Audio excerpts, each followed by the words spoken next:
क्या होगा। वे rock हाइरैक्स, antelopes और बबून का पीछा करते हैं।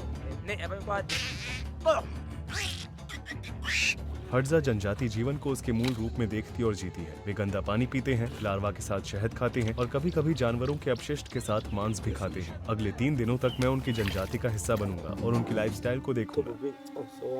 हड्जा जनजाति 50,000 से भी अधिक सालों से नॉर्थ तंजानिया में मौजूद इयासी झील के पास रह रही है और आधुनिक दुनिया के साथ उनका संपर्क लगभग 150 साल पहले हुआ था। वे हड्जानी बोलते हैं, जो कि क्लिक्स के साथ एक अनोखी भाषा है।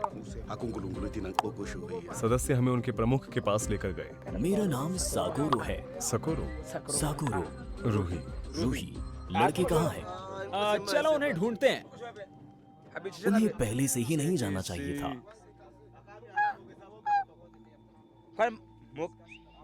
हे मुगेसा,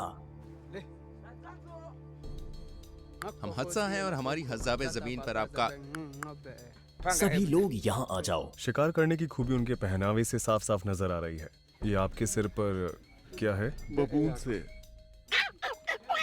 मैं बबून की खाल है। जब मैं छोटा था तो हर समय रोता रहता था। मेरी माँ को ये पसंद नहीं था, इसलिए उन्होंने मेरे चेहरे पे ये निशान बना दिए। आंसुओं में मौजूद नमक से घुले घाव जलते हैं और इससे बच्चे दर्द महसूस होने पर रोना नहीं सीखते हैं।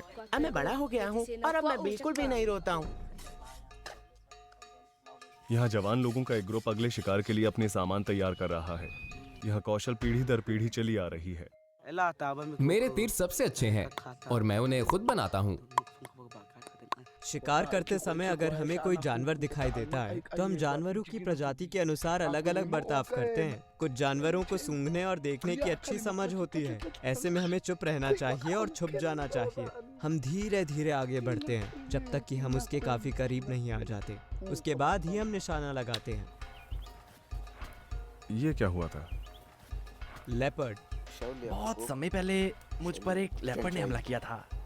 वे अपने तीरों को अनोखे पैटर्न के साथ बनाते हैं। अगर किसी का तीर खो जाता है और मिल जाता है तो इसी तरह पता चलता है कि यह किसका है। यह भी दर्शाता है कि शिकार किसने किया है। उनके धनुष पर उनके द्वारा शिकार किए गए जानवरों के कुछ हिस्से के ये अनोखे पैटर्न हैं। इससे पता चलता है कि शिकारी कितना प्रभावशाली और अनुभवी है। इसके अलावा वे तीर को स्थिर रखने के लिए पक्षी के पंखों का इस्तेमाल करते हैं। तीर बनाने के लिए सबसे पहले वे लकड़ी का एक टुकड़ा लेते हैं और उसे सावधानी से काटते हैं। यह जितना हो सके उतना हल्का और सीधा होना चाहिए। वे हमेशा प्रगति को नियंत्रित करते हैं और किसी भी मोड़ को ठीक करने के लिए अपने दांतों का इस्तेमाल करते हैं। आप किस जानवर से सबसे ज्यादा डरते हैं? हाथी, शेर और लेपर्ड। हाथियों की सूंड बहुत बड़ी होती है। ये लगभग कुछ भी पकड़ और खा सकते हैं। वे बहुत धीरे धीरे खाते हैं।